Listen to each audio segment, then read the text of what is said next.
बातमी जागा वाटपासंदर्भात लोकसभा निवडणुकीत जेवढ्या जागा शिवसेनेला दिल्या जातील तेवढ्या जागा अजित पवार गटाला मिळाव्यात अशी मागणी आता अजित पवार गटाने केली आहे।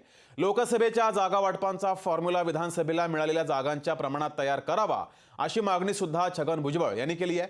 अजित पवार गटाच्या या मागणीमुळे शिवसेनेची राजकीय कोंडी होण्याची शक्यता आहे। सध्या एकनाथ शिंदेंसोबत 13 खासदार आहेत तर अजित पवारांसोबत एकच खासदार आहे। जेवढे विद्यमान खासदार तेवढे उमेदवार या न्यायाने अजित पवार गटाला अवघी एकच जागा मिळणं अपेक्षित आहे। पण आता अजित पवार गटाने विधानसभेच्या आमदारांच्या प्रमाणात लोकसभेच्या जागांसाठी मागणी केल्याने शिवसेनेची अडचण होण्याची शक्यता आहे।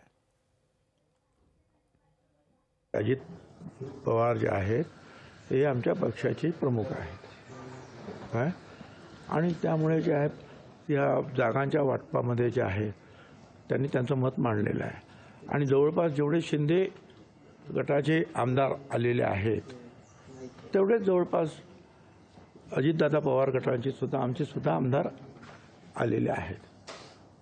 त्यामुळे सरासर विचार करता जे आहे किंवा त्यांच्याप्रमाणेच आम्हाला पण न्याय मिळाला पाहिजे असं मत मांडलं ते चुकीचं नाही, बरोबर आहे ते मत। लोकशाही मराठी ऐका, पहा, जागरूक रहा।